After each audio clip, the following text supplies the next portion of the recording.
Of action देख रहे हैं। क्या देख रहे हैं? मैकेनिज्म ऑफ एक्शन देख रहे हैं। ठीक है, मैकेनिज्म ऑफ एक्शन में हमने बताया था कि जो हमारी मतलब कि इस मैकेनिज्म ऑफ एक्शन का मतलब होता है कि मैकेनिज्म ऑफ एक्शन हम लोग इसलिए पढ़ रहे हैं कि जो हमारे बॉडी में हाइपरटेंशन कॉज हो रहे हैं, जो हमारा बीपी बढ़ रहा है, वो क्यों बढ़ रहा है, क्या रीजन है बढ़ने का।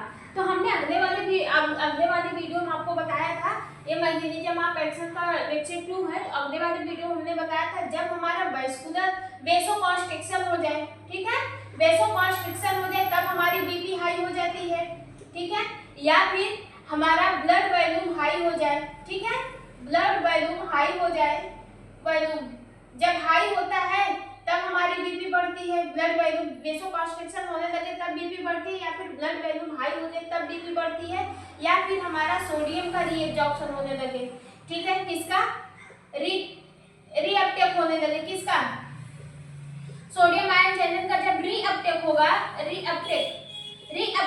तो ये क्या करेगा, ये ब्लड वॉल्यूम को बढ़ा देगा। जब ब्लड वॉल्यूम बढ़ेगा तो ऑटोमेटिक वेसोकॉन्स्ट्रिक्शन होने लगेगा। जब वेसोकॉन्स्ट्रिक्शन होगा तो आप जान रहे हैं कि आपकी बीपी हाई होगी, ठीक है। इतना फंडा हमने कल बताया था।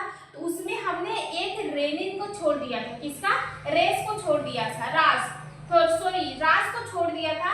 और एक आपका होता था सिंपैथेटिक नर्वस सिस्टम, उसमें भी हमने बताया था कि जो हमारे सिंपैथेटिक नर्वस सिस्टम होता है वो भी काफी हद तक रोल निभाता है बीपी को बढ़ाने के लिए, ठीक है। तो पहले हम रास देखते हैं, फिर अभी हम आपको सिंपैथेटिक नर्वस सिस्टम का बताएंगे। बात समझ में आई? तो रास क्या बोल रहा है, RAS it is the renin angiotensin aldosterone system. RAS क्या है, रास का फुल फॉर्म क्या है, रेनिन एंजियोटेंसिन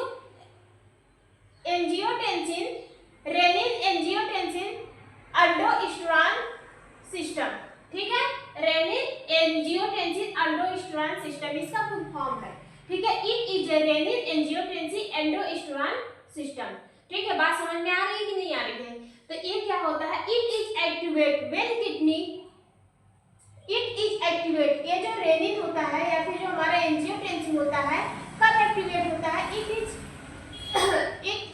पहले इसको समझते हैं, देखो समझ लेते हैं। It is activated when kidney renal perfusion decrease और kidney gets low blood pressure, ठीक है, first angiotensin get home liver. तो इसको समझने से पहले आपको ये समझना पड़ेगा, तब वो ऑटोमेटिक समझ में आ जाएगा। देखो जो हमारा लीवर होता है ना, क्या लीवर क्या होता है कि अपने अंदर से एंजियोटेंसिनोजेन का सिक्रीशन करता है। लीवर क्या करता है, अपने अंदर से एंजियोटेंसिनोजेन का सिक्रीशन करता है, ठीक है।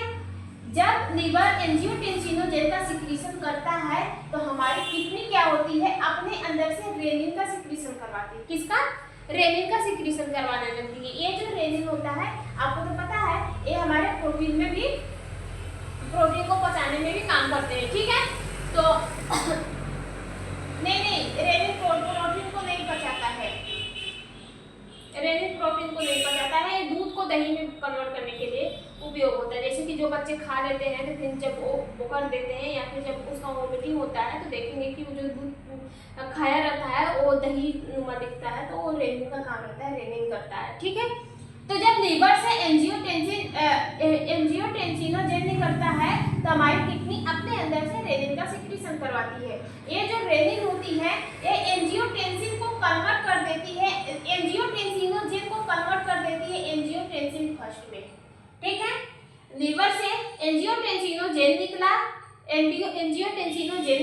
किडनी अपने अंदर से क्या निकाली, रेनिन निकाली। ये जो रेनिन होती है ये एंजियोटेंसिनोजेन को कन्वर्ट कर देती है एंजियोटेंसिन में, ठीक है। किसमें कन्वर्ट कर रही है, एंजियोटेंसिन फर्स्ट में कन्वर्ट कर देती है। ये एंजियोटेंसिन फर्स्ट फर्दर कन्वर्ट होता है एंजियोटेंसिनोजेन में, किसमें कन्वर्ट होता है, एंजियोटेंसिनोजेन में कन्वर्ट होता है, सॉरी, ये एंजियोटेंसिन फर्स्ट फर्दर कन्वर्ट हो जाता है एंजियोटेंसिन सेकंड में, किसमें कन्वर्ट होता है, एंजियोटेंसिन सेकंड में। ये जो एंजियोटेंसिन होता है ये अपने पार्टिकुलर रिसेप्टर से बाइंड करता है। एंजियोटेंसिन क्या होता है, अपने पार्टिकुलर रिसेप्टर से बाइंड करता है। जैसे ही अपने पार्टिकुलर रिसेप्टर से बाइंड करेगा ये हमारे वेसोकॉन्स्ट्रिक्शन को इंक्रीज कर देता है, सोडियम का रीएब्जॉर्प्शन करवाने लगता है, सिंपैथेटिक नर्वस सिस्टम को एक्टिवेट करता है, ठीक है, वास्कुलर रेजिस्टेंस से कॉज कर देता है। जैसे वेसोकॉन्स्ट्रिक्शन में हमने बताया था कि हमारी जो ब्लड वेसल्स होती है वो पतली हो जाती है, ठीक है।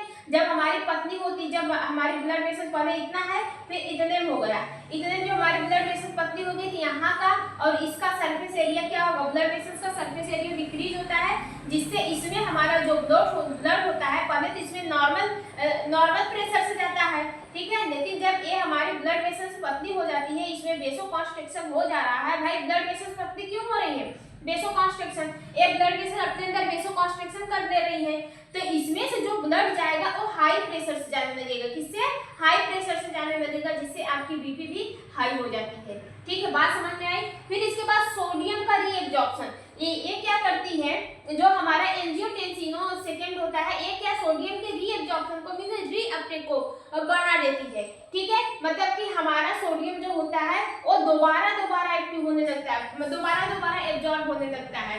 मींस सोडियम हमारा एक बार तो एब्जॉर्ब हुआ, फिर वो हमारा फिल्टर नहीं हुआ, फिर वो हमारे बॉडी में घूमने लगा, फिर इसके बाद फिर जाके अपने ब्लड में एब्जॉर्ब हो जाता है। क्यों, जब हमारी किडनी फेल हो जाती है तब ऐसा होता है। जब किडनी फेल हो जाएगी, मतलब किडनी अपना फंक्शन सही से नहीं काम करेगी, तो उसमें से सोडियम आयन चैनल का फिल्टर भी नहीं कर पाएगी। जब सोडियम आयन चैनल फिल्टर नहीं होंगे तो हमारे ब्लड में ही न रहेंगे, तो उसका रीअपटेक होने लगेगा। रीअपटेक मतलब वो फिर वापस से अपने साइकिल पे जाने लगेंगे, फिर वहां अपने जहाँ पे एब्जॉर्ब होते हैं वहां पे जाकर एब्जॉर्ब हो जाते हैं। बात समझ में आई।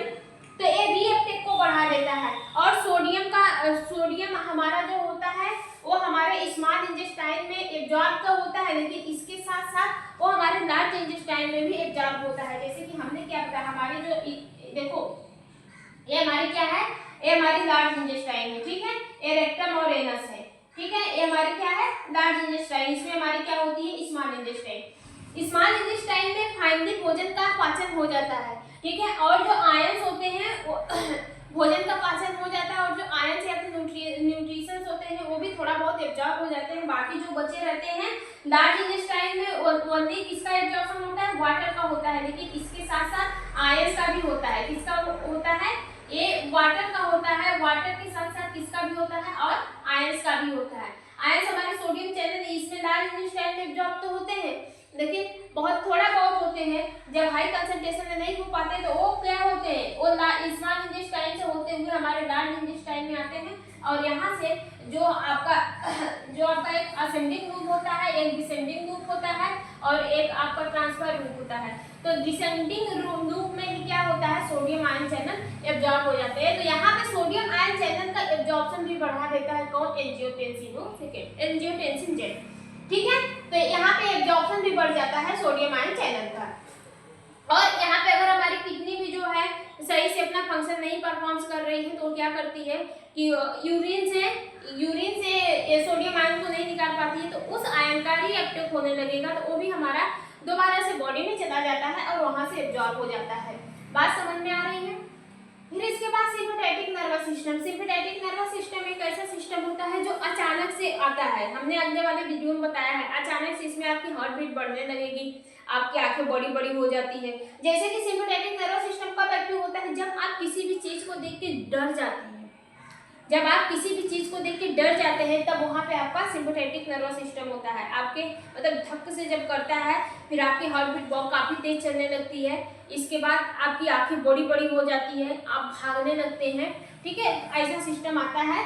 तो ये जो सिंपैथेटिक नर्वस सिस्टम जब एक्टिव होता है तो ये भी क्या करता है, अपने अंदर से कुछ सोडियम, अपने अंदर से कुछ केमिकल्स का, हार्मोन्स का सिक्रीशन करता है, जैसे कि एपिनेफ्रिन हो गया और नॉन एपिनेफ्रिन। तो वो भी हमारे सोडियम आयन चैनल के कंसंट्रेशन को बढ़ाने का काम करेगी या फिर सोडियम आयन चैनल को एक्टिवेट कर देती है। सोडियम आयन चैनल को एक्टिवेट कर देंगी।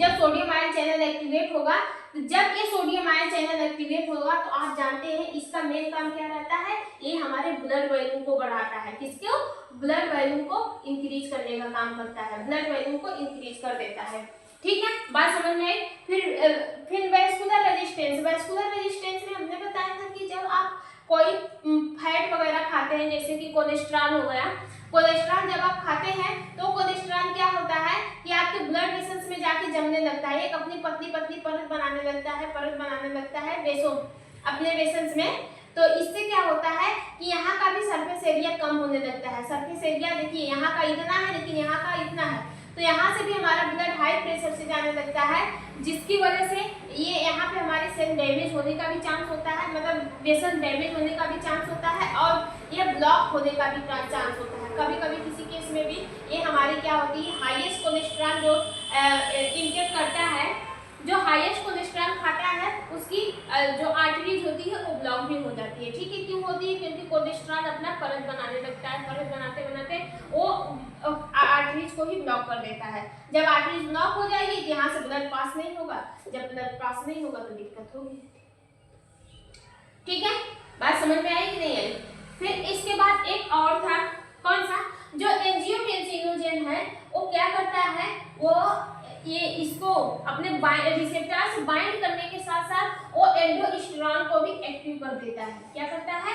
एंडोस्टेरोन को भी एक्टिव कर देता है। ठीक है, जब एंडोस्टेरोन एक्टिव होता है मतलब कि ये किसको छेड़ता है, ये एड्रेनल कॉर्टेक्स को छेड़ता है। किसको? एड्रेनल कॉर्टेक्स को छेड़ता है। एड्रेनल कॉर्टेक्स के पास क्या रहता है? एंडोस्टेरोन रहता है। जब ये आता है एड्रेनल कॉर्टेक्स को एक्टिव करता है, ये अपने अंदर से क्या करता है, एंडोस्टेरोन का सिंथेसिस करवाने लगता है या फिर एंडोस्टेरोन सिक्रीट करने लगता है। एंडोस्टेरोन क्या करता है? सिक्रीट करने लगता है। यही एंडोस्टेरोन जाके क्या करता है? किडनी को एक्टिवेट कर देता है। किसको एक्टिवेट कर रहा है? किडनी को एक्टिवेट कर रहा है। ये किडनी जाकर क्या कर रही है, जब ये किडनी एक्टिवेट होगी तो हायर कंसंट्रेशन में क्या करेगी, रेनिन का सिक्रीशन करवाने लगेगी। अब जब जितना ज्यादा रेनिन बनेगा उतना ज्यादा एंजियोटेंसिन बनेगा, उतना ही ज्यादा एंजियोटेंसिन सेकेंड बनेगा, उतना ही ज्यादा एंजियोटेंसिन अपने पार्टिकुलर रिसेप्टर से बाइंड होंगे और एक्शन भी उसका उतना ही ज्यादा दिखेगा। वेसोकॉन्स्ट्रिक्शन का भी एक्शन बढ़ा देगा। ठीक है, सोडियम रीएब्जॉर्प्शन का एक्शन भी बढ़ जाएगा, सिंपैथेटिक नर्वस सिस्टम का भी एक्शन बढ़ जाएगा, वास्कुलर रेजिस्टेंस का भी बढ़ जाएगा। बात समझ में आई? इसके बाद जो एंडोस्टेरोन है वो किडनी को एक्टिवेट करने के साथ साथ वो सोडियम रीअपटेक को भी बढ़ाता है। किसको? सोडियम रीअपटेक को, रीएब्जॉर्प्शन को भी बढ़ा देता है। इसके रीएब्जॉर्प्शन सोडियम का ज्यादा होने लगता है, जिसकी वजह से आपका ब्लड वॉल्यूम बढ़ता है। जब ब्लड वॉल्यूम बढ़ेगा तो ऑटोमेटिक आपकी बॉडी में हाइपरटेंशन कॉज होगा। जब ब्लड वॉल्यूम बढ़ता है तब हाइपरटेंशन कॉज होता है। जब सोडियम आयन का रीअपटेक बढ़ता है, सोडियम आयन ही जब इसका रीअपटेक होता है ये ब्लड वॉल्यूम को बढ़ाता है। ब्लड वॉल्यूम जब डायरेक्टली बढ़ेगा तो वेसोकॉन्स्ट्रिक्शन करने लगेगा, जब वेसोकॉन्स्ट्रिक्शन करेगा तो हाइपरटेंशन कॉज होगा। ठीक है, बात समझ में आई? फिर से देख लेते हैं, लीवर से क्या निकलता है? एंजियोटेंसिनोजेन निकलता है। एंजियोटेंसिनोजेन निकलता है और यहाँ से हमारी किडनी क्या निकालती है? रेनिन निकालती है। ये रेनिन एंजियोटेंसिनोजेन को कन्वर्ट कर देती है एंजियोटेंसिन फर्स्ट में। एंजियोटेंसिन फर्स्ट फर्दर कन्वर्ट हो जाता है एंजियोटेंसिन सेकेंड में। जैसे ही एंजियोटेंसिन सेकेंड में कन्वर्ट होगा वो अपने पार्टिकुलर रिसेप्टर से बाइंड करेगा। बाइंड करने के बाद आपकी बॉडी में वेसोकॉन्स्ट्रिक्शन करवाएगा, सोडियम आयन चैनल का रीअपटेक बढ़ा देगा, मींस की रीएब्जॉर्प्शन बढ़ा देगा, सिंपैथेटिक नर्वस सिस्टम को एक्टिवेट कर देता है, वास्कुलर रेजिस्टेंस को भी क्या करता है? बढ़ाने लगता है। इसके बाद जो एंजियोटेंसिन सेकेंड होता है वो क्या करता है? वो एड्रेनल कॉर्टेक्स को छेड़ता है। किसको? एड्रेनल कॉर्टेक्स को एक्टिवेट कर देता है, मींस कि उसको छेड़कर एक्टिवेट कर देता है, जिसकी वजह से एड्रेनल कॉर्टेक्स जैसे एक्टिवेट होता है वो अपने अंदर से एंडोस्टेरोन का सिंथेसिस करवाता है। जब एंडोस्टेरोन निकलने लगेगा वो जाके किडनी के एक्शन को और भी एक्टिवेट कर देता है। ठीक है, एक्शन को बढ़ा देता है, किसके? किडनी को। इसके अलावा एंडोस्टेरोन सोडियम आयन चैनल के रीएब्जॉर्प्शन को भी इंक्रीज कर देता है, जिसकी वजह से आपके बॉडी में ब्लड वॉल्यूम बढ़ने लगता है, जो एक हाइपरटेंशन का सिम्टम है। ये भी क्या करता है?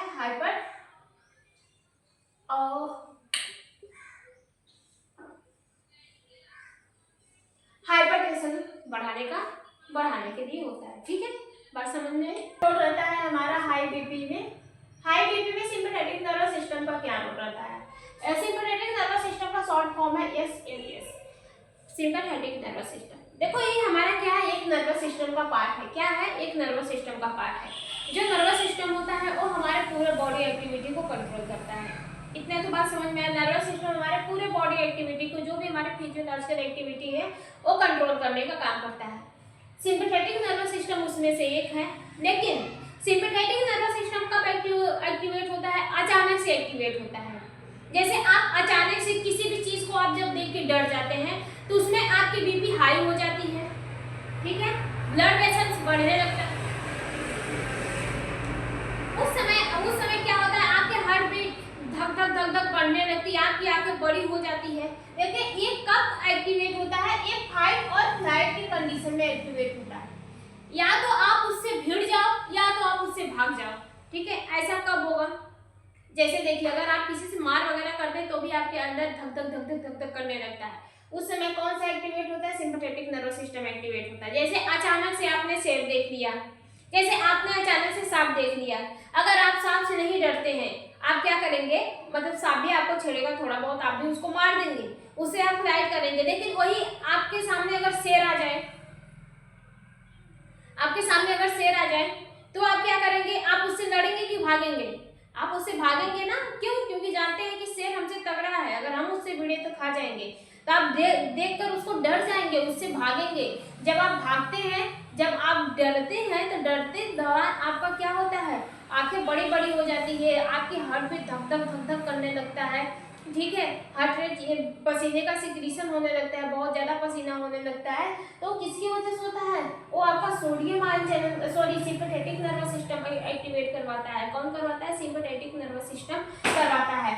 सिंपैथेटिक नर्वस सिस्टम जब इमरजेंसी कंडीशन में एक्टिवेट होता है, और इसको कौन कंट्रोल करता है, इसको कंट्रोल करता है पैरासिम्पैथेटिक नर्वस सिस्टम, ठीक है। कौन सा कंट्रोल करता है, पैरासिम्पैथेटिक नर्वस सिस्टम।